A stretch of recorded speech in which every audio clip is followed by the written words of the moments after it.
Another thing in Encanto, when she comes to her, so okay, she decides, okay, I need to make peace with my sister to bring peace to the family. This is one of the steps that I have to take. And then the first thing that she does is she's never going to forgive me. She's never going to want to hug me. She never wants to get close to me ever again because I did so much bad things to her. And then the other character calls her attention to say, listen, it's not her job to hug you. It's your job to hug her. So the difference between being the shepherd and being the sheep, right? We were talking earlier today during the prayer that we did, the treatment that we did here earlier. But just a thought for you guys to keep, so we continue this train of thoughts. I said the first thing when I talk about shepherd, it reminds me of David. David was the story of David and Goliath. Everybody familiar with that? So it's a little boy, a teenager, who kills a giant, right? Goliath was a giant from the enemy force. What's the story of David? There were 8 kids. He's the youngest of 8. I am the youngest of 4. It wasn't easy. Can you imagine the double of that? So his dad would tell him that he was supposed to be the shepherd of the family, take care of the sheep that they have, the herd that they have. But he was also an artist. He loved music. He played art. He sang and he wrote poems, right? So he wrote a lot of the Psalms. Most of them, they were written by David. And his story is told on Samuel. Samuel is the book of the Old Testament where his story is. But when he learns that the Jewish are fighting with the Philistines, they were the enemy. The Philistines were like the Gentiles. If you study Paul in Paul, she's fine. She's fine. Oh, she's fine. She can take them. She can have them all. So when he gets there to the war zone, because his dad asked, he had 3 older brothers that were fighting there. And I know, yes, it's a funny story. And he sees Goliath putting this challenge, right? If you have anybody in your army that can fight me, we will give up. You will be considered the winners. And David hears this and he's like, who is this Gentile that defies the people of God? And when this word is taken to the king Saul, he's like, you're just a kid. You've never been in a war. You've never been a soldier. How can you say that you can take this giant? And then he's like, and then David tells don't be sorry. David tells the king, listen, your servant has been keeping his father's sheep. I've been the shepherd of the house. When a lion or a bear comes and carried off any of them from the flock, I went after it. I struck it and rescued the sheep from its mouth. The Lord who rescued me from the paw of the lion and the bear will rescue me from the hands of this Philistine. There's a few things that I want us to pay attention in these words. First of all, is faith. Right? He was a younger person compared to a giant warrior that has been fighting wars for many years. He was just a child. small in complexion. And if you look at just the appearances, it would be impossible for him to win that fight. So there is a faith that goes beyond what can be seen. Right? Faith is usually something that guides us through something that we don't know very clearly. We know that the end will be fine, alive or dead or alive. It will be okay. But having the certainty that I'm going to win this war, it's not always so easy for us to have it, right? To really internalize it. At the end of the day, he kills Goliath. He used the stone. The Goliath falls unconscious, and he goes and cuts his head off. Just for us to understand that we are not very peaceful. We don't come from very peaceful choices, and but it's okay. It's part of our starting point, right? And at the end of the day, David becomes the second king of Israel. So I brought to you the Psalm 23. The Lord is my shepherd.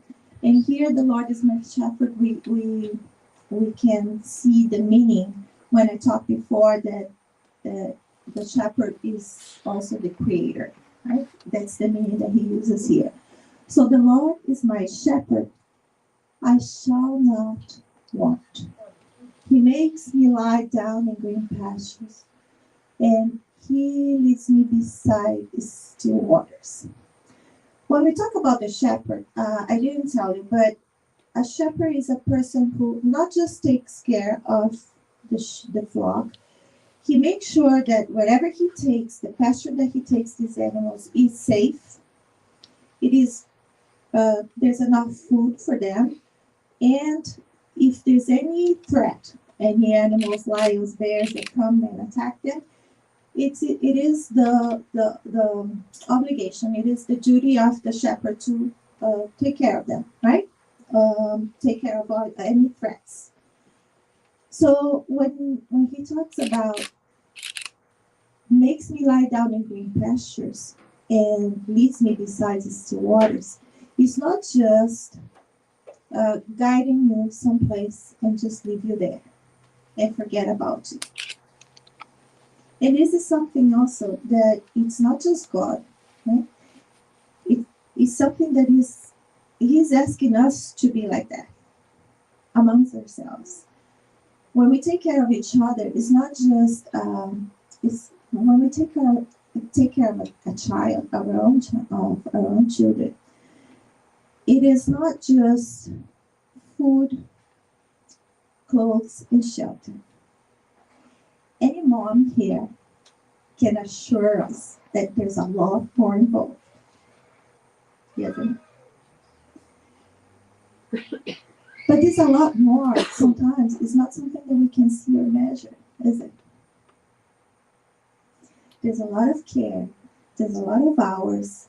There's a lot of unsleep. A lot of nights that went by awake. In the spiritual side, we were talking about with our friends Marcia and Chris, that we teach by example. There's no other way. So sometimes we have to change the way we talk. We have to stop cursing, for one. We have to stop doing a lot of things that we used to do before, and we have to start doing others that we never did, right? So it's not just something that we do for them, but it is something that we have to be for them. A lot of things that we have to change. As a shepherd, he restores my soul. So there's something spiritual there that David talked about at that time already.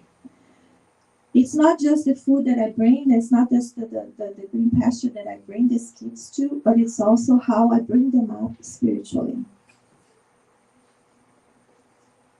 He leads me in paths of righteousness for his name's sake. We change our form, our beings. We change our behavior. We change the way we talk because we want them to be better people than we were. Right? Sometimes. Even though I walk through the valley of the shadow of death, I will not fear. I will fear no evil, for you are with me. So there is this idea that God is everywhere with everything and everybody. There's no outside of God, right?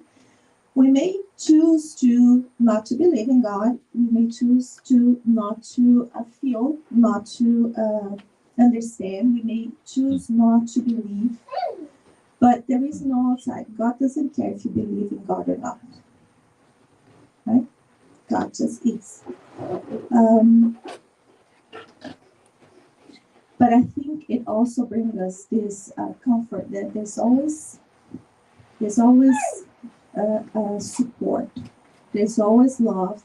We are always surrounded by. It's like fish in the water. You know, like two fish that meet each other, and the older one asks, "How boys? How are the waters?" And they're like, "Water. What's water?" Right? So it's the same thing. We can be outside of it to understand. And this is something that it's a poet that says, "You can only see the island once you come out of the island." Right? Um, so your rod and your staff, they comfort me. So this is a picture of a staff. And the rod is what I use to get into the lion. I mean, to get the lion and the bears away from my ship. But the staff is used to save the ship when they run away or when they are falling from the mountains and from to an abyss. So the staff holds the ship from their legs or from the neck, from any danger. So I'm thinking, how many times we are held by our necks, by our legs, and we complain about the pain because we don't know that we are falling, right? We are simple and ignorant. If you don't know, you have no idea. You only feel the pain of something that is saving you from more danger, from doing more harm. And we go against it, we cry, we scream, we complain about the pain, but we never really know how much worse it could be if you weren't held by that stuff. You prepare a table before me in the presence of my enemies. And what enemies are that? We learn here, we study here. What are the real enemies that we have? Right? My ignorance, first of all. I'm sick. Well, but I mean, that's the system. We're created simple and ignorant. So I have, it is something that nothing I can do about it. I just have to learn more, right? That effort is mine. That willingness is mine.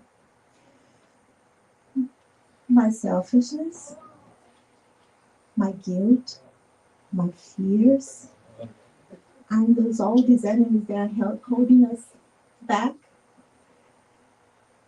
So you anoint me, you anoint my head with oil, my cup overflows, and surely goodness and mercy shall follow me all the days of my life. So he's describing here a very, very good and merciful God that we today we're going back to it. But for many years, for thousands of years, we've been paying attention to the God of war.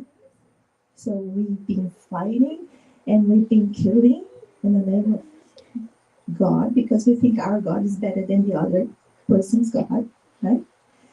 We don't realize it's the same one. We don't realize that He loves all the same way.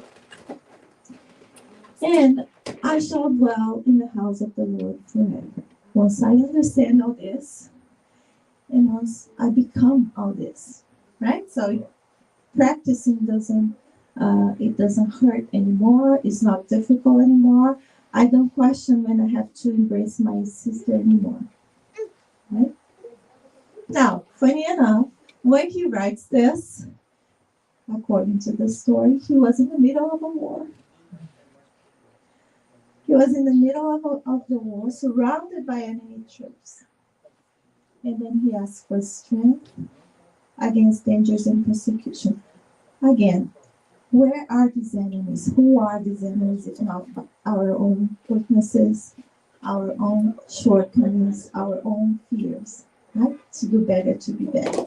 So just layers and layers that when we start thinking about the teachings that are there in our religious or spiritual path, no matter what choice we do, if you're going to read the Quran, if you're going to read the Bible, if you're going to read whatever it is, right? If you study the teachings of Buddha, it doesn't matter. At the end of the day, they're all going to be about love. They're all going to be about what makes you a better person. They're all going to be about how do you get there without hurting each other and becoming better people, right? So no matter what, it doesn't matter what school of religion we choose. Now we arrived at the Good Shepherd. What is this? This is in John, New Testament, John 10. He says, John was one of the apostles, was the last one to pass away. He lived until a very old age, and he wrote his gospel very late in life. So each one of the gospels will have a different characteristic. John has this vision. He was a medium. He could see, he could hear. If you study all the story of the apostles, if you want to travel to anybody, go with John. Nothing happened to him.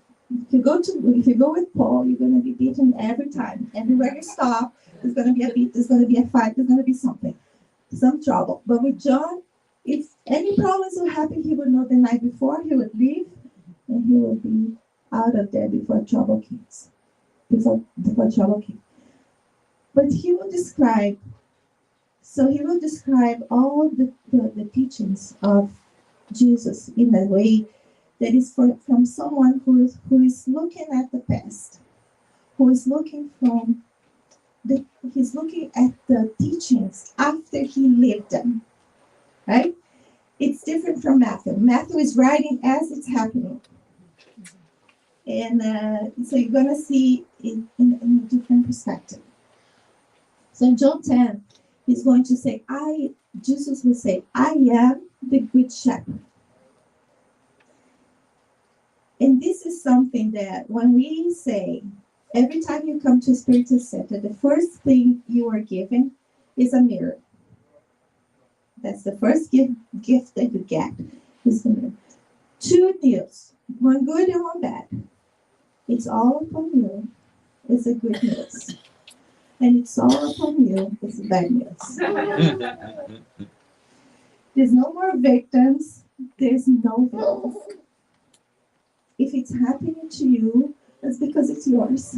But I don't remember. Remember that God doesn't matter to God if you remember or not. If you believe or not. It is what it is. Right? And fighting against reality, you're going to lose 100% of the time. So we better deal with it. Right? But Jesus will say, I am the good shepherd. Then what is the difference of the good shepherd? So knowing what is the difference when you know that you are a shepherd, what is the difference when you know that you are a good shepherd? The good shepherd, because I say this because want it or not, believe it or not, we are all here as sheep and shepherds. Everybody has a moment of shepherd in their lives when you have somebody that you take care of, somebody that will follow your steps, your example, will model on you. You're being a shepherd, right? And we are always sheep. There's always somebody that knows more than us. There's always somebody that loves more than us.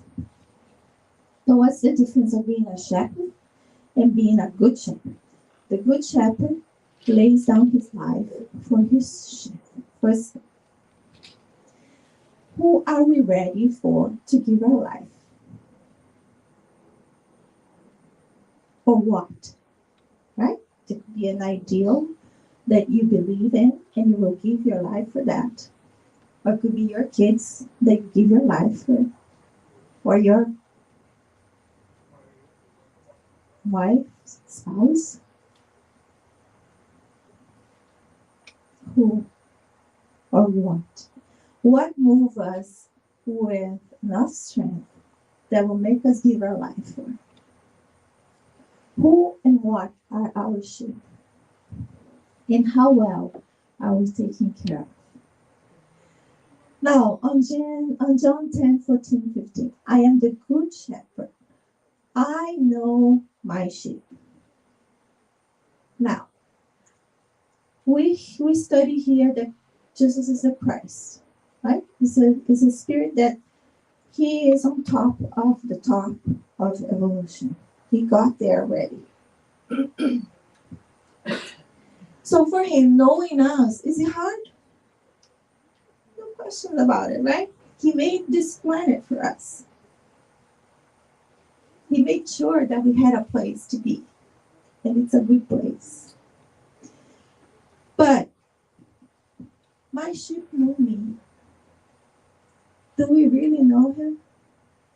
How much are we investing in knowing all his teachings, all he was, all he is, right? How much are we willing to invest in becoming better, loving more, tolerate more, become more of a loving person that he is? So I joke because I say we always want him to spend an hour with us, right? So first question, what am I going to ask Jesus when he spends an hour with me?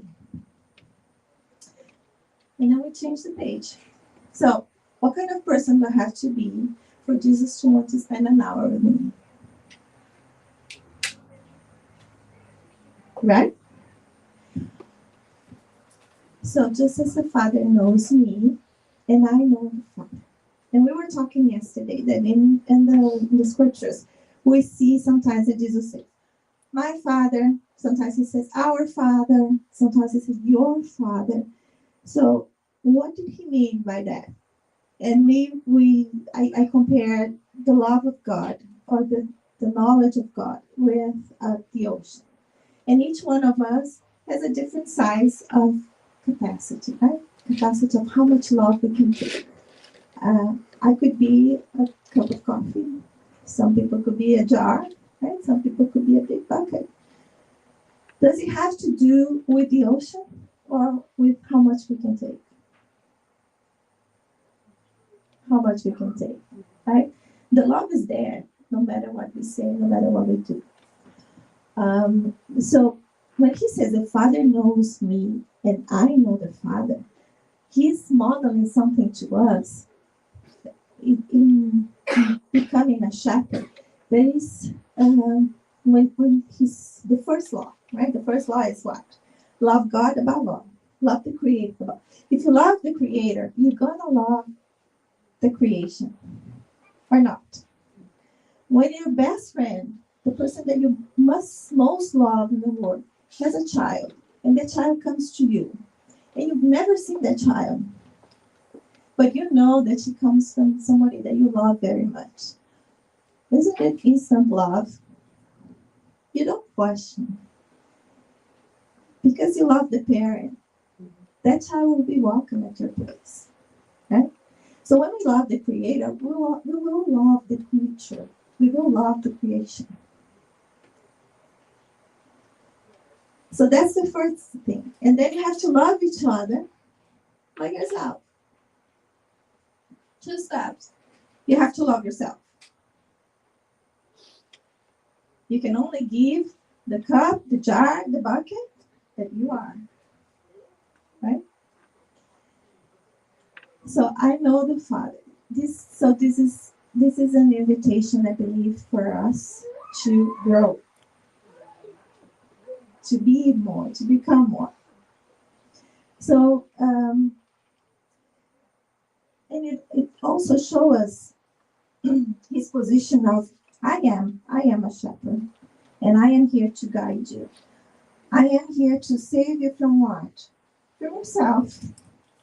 Right? The mirror tells me it's upon you, it's my problem. So he comes here to save me from my ignorance, from my weaknesses, to show me that I can do more. Right? Show me that I can learn more. But sometimes these lessons just, we read this, but I don't think we really capture the meaning. We don't really think about it. We are always expecting the salvation to come to us as solve my problems. And when we go study the gospel, it is when you pray for something, what are you going to get? Is it the money to pay the rent? Or is it the strength to deal with the problem? Right? Or is it the idea, inspiration to do something? Work or something more that you will be able to solve your own problems. And there is something that I when I look back, and I think this is only age that gives us. We look back, there are some days that were so painful. There was so much pain involved that you don't even know how you went through it. It's just a blur. But the pain subside. You are here, you're still here, and somehow you don't know every step of the way, but if the same problem happens again, you will know how to deal with it. So these are moments of challenge, but also moments of growth. Right? And then the parable of the lost sheep, because this is what touches me, right? Nobody will be lost. This is in Luke, and this comes from Luke is one of the Gospels, but he was not a direct disciple of Jesus. He hasn't met Jesus when he was here with us in community. All he learned about Jesus was from Paul, and Paul learned from Peter and the Gospel of Matthew, but he never met him. And but he notices, he feels all the mercy that the teachings of Jesus bring. So it is called the Gospel of Mercy and Compassion. And if we study Paul and Stephen, we will see that he learned this from Paul, right? All the teachings he learned from Paul. And who was the one who most got mercy and compassion, if not Paul? So he was able to transfer that to his gospel. So we're going to see all this beauty in this passages that he brings. But on the chapter 15, he's going to tell us about this parable of the lost sheep. There are three parables, one after another. One is the lost sheep. The second one is the lost coin. The third one is the prodigal son, the one who leaves and comes back. So we're going to see, they call it the parables of lost and found. And it's a crescendo because we're going to go from a sheep that doesn't know what's going on, is an animal, is lost. We're going to see a coin. This is just a thing that we lose in a house. And the third one is the son, right? You will see an individual with conscience, an individual who makes a choice. So the parable of the lost sheep. Suppose one of you, remember we're talking 2,000 years ago, it's a shepherd. Suppose one of you has 100 sheep and loses one of them. Doesn't he leave the 99 in the open country and go after the lost sheep until he finds it? And once he finds it, what he does, is he going to beat the sheep? Is he going to tell him, what are you doing? No, he's going to carry him on his arms, bring him home, and make a party. Rejoice on him. Because all his neighbors were also looking for the sheep. Right? So he's going to bring the sheep back and say, look, I found it. It's going to be a big party, and everybody's going to rejoice with the owner, with the shepherd. I have found my lost sheep. I tell you that in the same way, there will be more rejoicing in heaven over one sinner who repents than all the 99 that were being good. What does that mean? So is it good for us to just make the wrong choices every time and come back home? Is that what he means? Or is it in the process of evolution? We are meant to make mistakes because we don't know better. And once we learn from our mistakes, we change. We come back home a different person. We come back with more knowledge, more experience, and a different baggage, a different suitcase, right? With a lot more in it than we had before we lost it all. Food for thought. It's not right or wrong answer, but I believe that, again, it's a call, right? The parable of the coin. The woman loses one coin in her house. He turns on all the lights and starts cleaning up everything, taking everything out of place until she finds it. And the parable of the prodigal son, the two sons. One wants to go.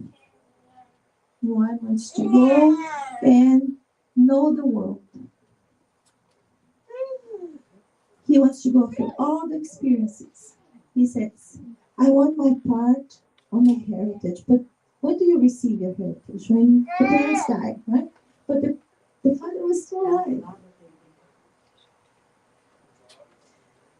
You're still alive, but I want my part. I go out and I spend it all. I do what I want. And then when I finally get to the deep end, eating the food that the pigs wouldn't eat, and then I remember, and my father's house, no servant would eat the pig's food. They all had the best. I'm going to go back and I'm going to be my father's servant. And what do we learn? We are not servants. We are children. We are his children. Every time we come back home, every time we come back to center, God is there saying, you are not a servant. You are my child. Yes or no?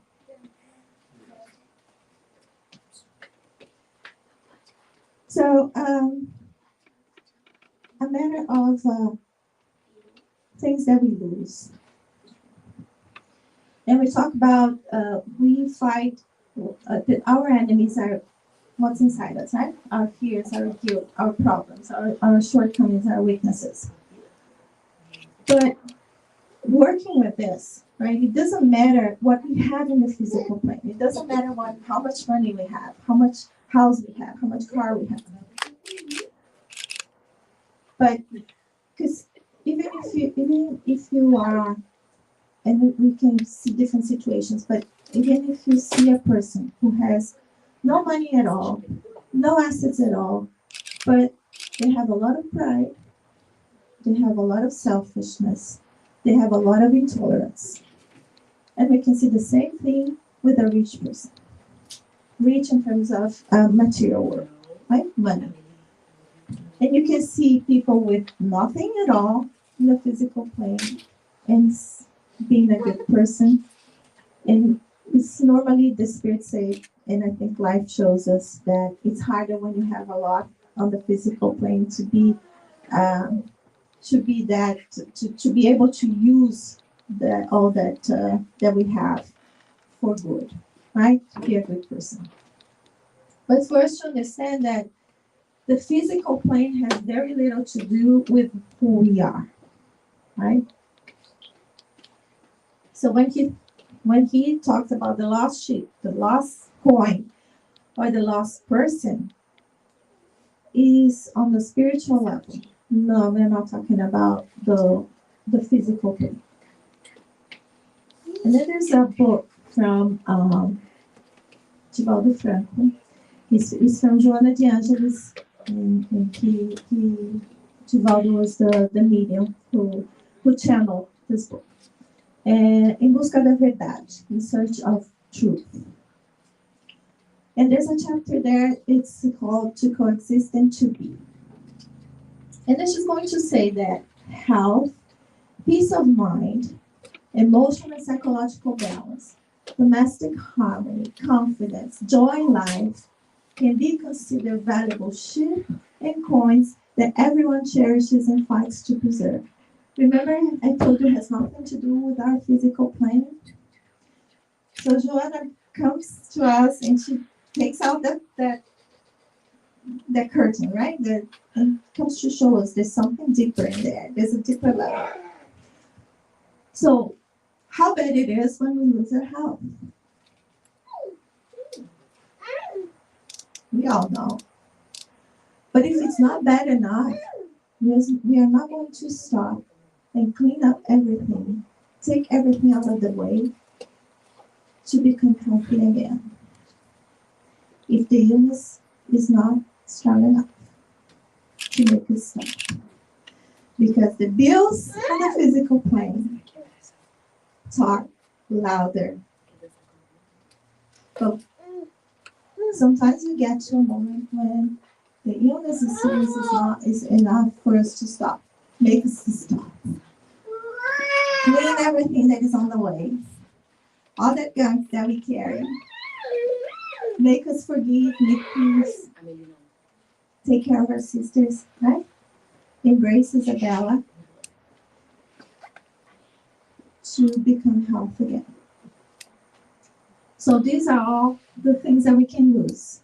Peace of mind, right? Not being able to lay down and sleep. However, the circumstances of physical transit here, our physical plane, often create difficult situations, and some of these values are lost, or at least one of them, essential to victory and well-being. So, do you remember the story of reincarnation? Reincarnation. We came different, coming back, going, passing away, coming back, being reborn. Before we come, we make a plan. Do you know that? Remember or not, know it for sure or not, we made a plan. And then Lina comes here. She's gonna write down. Okay, you tell me. They tell me, right? The superior spirits working with me. They help me out. Say, okay, you write down the list of things that you wanna clear up this time. Work on this time.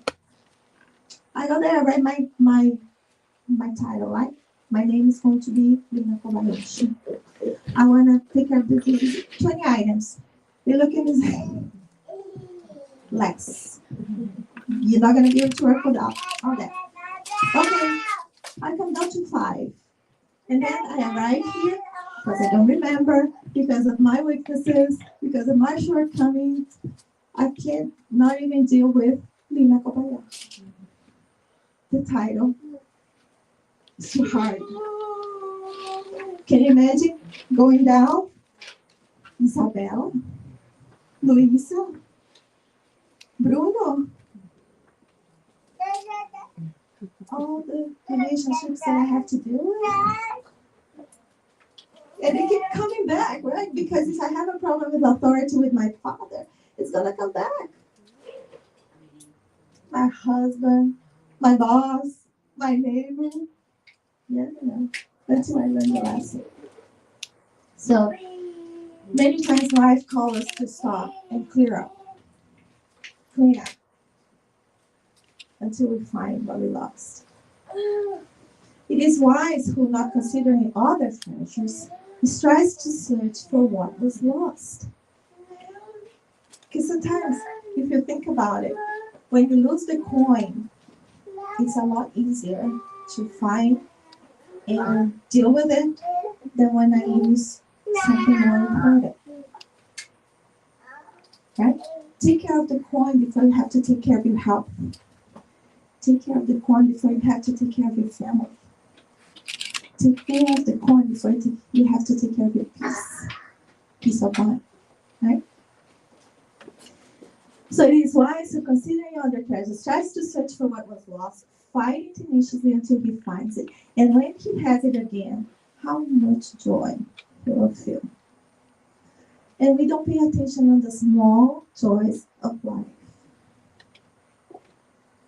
We sometimes have to go through the big thing or losing it to really give it value. Right? She will also say, we all have a hurt child inside of us. And she also says, we are all adults now. Deal with it. It's not your parents' problems now. It's never been. And if we think about when we study the law of progress, it's got to be like that. Right? If life is progressive and every time it's going to be better than what's gone. It's not their fault that they didn't give us all that we wanted or needed. But it is our responsibility today to take care of this child that is in us, all of us. We all have traumas. I was talking about the parents nowadays. When you have young children, you have an opportunity that we didn't have, or in our parents, even less. You have the chance of a lot more research studies that are made with kids. You have a better understanding. You have it's a lot easier for you to find the information, right? So you study to be better moms than your moms were, than we were. And this is a gift. This is a gift that you conquered. You worked on it, even if you don't remember. But dealing with these traumas is on us now, so we don't pass it on. Right? So sometimes my daughter calls my attention because she's like, "Mom, you can't talk like that with the kids." I'm like, "Yeah, you're right. You're right." Because they don't. It's not their fault that I have to deal with my traumas first, right? And I don't have the right to pass it on. Not with all that we know. We gotta stop and find our comments.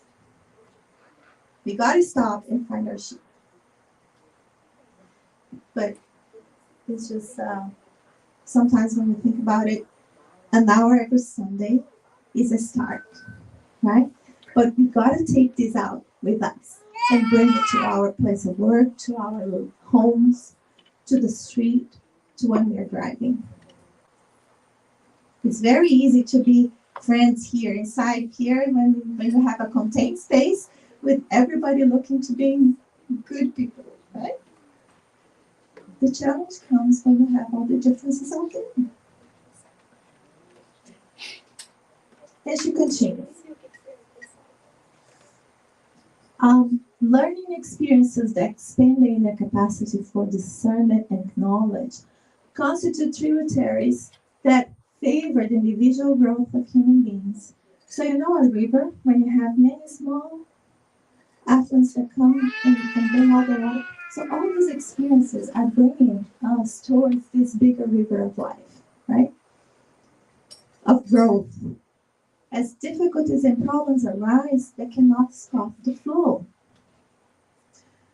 So when we talk there, during the studies, we always say, listen, we come here simple and ignorant. Okay, fine.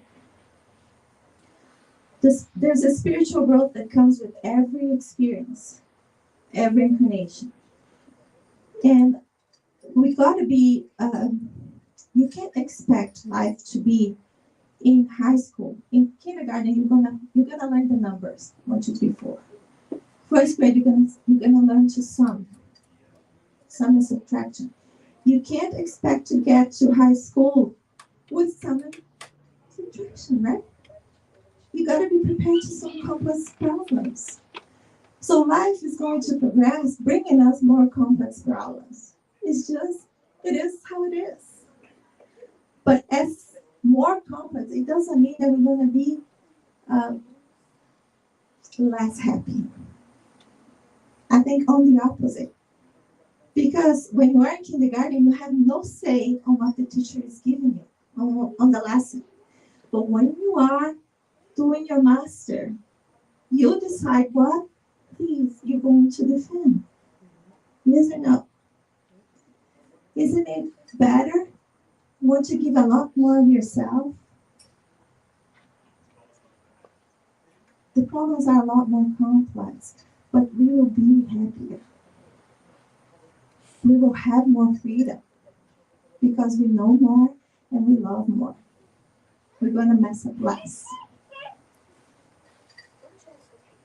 So the strength of its loyal, of all these experiences in the form of psychological maturity provides the ability to overcome all kinds of impediments that lie ahead. Our free will becomes freer. Right? Every ascension requires sacrifices. Sacrifices of what? My pride, my selfishness. I'm going to have to sacrifice my time. I'm going to have to sacrifice, I know everything. I'm going to have to sacrifice what I want because this is not good for you. And that can be very painful. Right? And it's just going to say the fall toward the abyss is always normal because of our moral gravity. So, get your morals better, and the fall will be less, right? Going to fall less. While being elevation, the courage to descend to the depths, so to rise to understanding. We gotta give up of who we are sometimes. We've got to sacrifice what we want for our kids for them to be who they are. We're going to have to hold on and respect the time of the person who's not ready. It constitutes for one of the most complex existential challenges, given the habit resulting from accommodation around what has already been experienced, what is already known, our zone of comfort, without the driving aspiration to break with the routine and overcome the drowsy state in which it lingers. It's so easy, right? It's my headache, nobody touches it. It's my pain, nobody touches it. We were talking yesterday how comfort and how easy it is to be in our victim position, how hard it is to get up and do something about it. And these were some of the thoughts that I had, that I wanted to share with you. It's not anything. It's not. Don't take anything set on stone, right? These are a lot of interpretations that we do. When and I play there. I joke with the people there that sometimes my mind goes beyond. It travels beyond, and it's hard to come back. But all these ideas that come, I think it's an invitation for us to know ourselves better, take better care of ourselves, right? So we can serve better, so we can be better shepherds. Because if He's the model for us, He's the example and the model. So Jesus is the example and model, and He is the good shepherd. He's also modeling us to become good shepherd. And if the herd around you is too hard to deal with, that's a sign that we are on the right path. Right? That's a sign that we are growing into good shepherds because of the complexity of what's around us, of what we see around us. So don't think it's too much. Don't think it's what's going on. Who are these people that were put here with me? But maybe it's time to ask ourselves, what is it that I can give? What is it that I can do better to serve better? So that was it. Thank you so much for listening.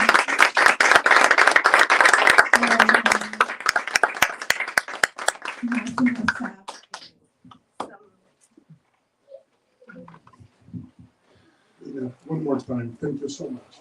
Thank you for being here with us, and thank you for your time from leaving your grandchildren behind on the weekend, leaving behind everyone that goes on KSSF and that I know that you work there every week.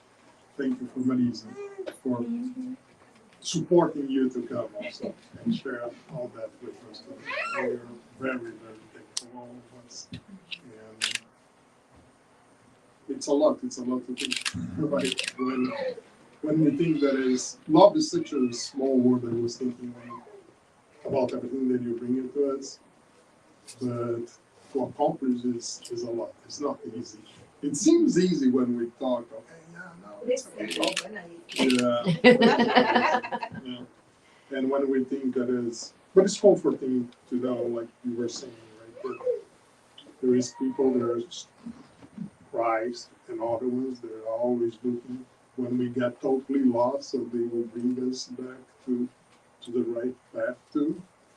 And then it's okay, I'm gonna be fine, right? Because I'm gonna go back on time. That's just the beginning, because then you're gonna be invited to be the shepherd. And then the work is never ending, continues and continues. Then you get goats. Yeah. So good to hear the sheep. Here's some goats for you now. You go, Jeffy. So we're gonna have the passes. Just give us about 5 minutes to prepare for it, and someone will help Eleni will help to guide you to one door and then go and come out on the other one. After that, we're gonna invite everyone for a lunch. We have stroganoff. Yeah, the ones that don't know what is stroganoff, you should try, because it's really We all know what's stroganoff. No, the it American is one. good. You know the Brazilian one? Oh, the Brazilian That's one. the American Brazilian has yes, stroganoff, but it's yes, not but the it's not the same. same. Oh, Yes, that's it. it's a Well, I different- like all That's food, so. It's very different. So we're gonna have passes, then we're gonna have stroganoff, and I do invite everyone to study and to not only study here with us on Sundays. On Sundays we have 9 o'clock for terminal assistance. You just gotta give a call because we got a book for that. Then 10:30 to 11:30 we normally study the gospel together, and that is in Portuguese. Then 11:45 we have the passes, and then at 12 o'clock we have introduction to Spiritist in English. And during the weeks, on Wednesday we study the book Renúncia. We study in Portuguese for 1 hour, 7:30 to 8:30. It's through the Zoom, or if you want to come here, also I'm always here. So if somebody want to come, nobody normally come, but if you want to start coming, why not? We're open to that. And then on Thursday, at same time, 7:30 to 8:30, we are studying the book Nosso Lar, or Astral City. Sometimes you saw the movie, it's Astral City, but we're studying with the name Nosso Lar. And it's in English, 7:30 to 8:30. So I also invite everyone to come and study together with us. Simone, something else that I need? No, that's it. That's all? Mm-hmm. Yeah. Okay. So thank you everybody for coming one more time. Thank you, Lina. And we will go to classes. Okay. Lina.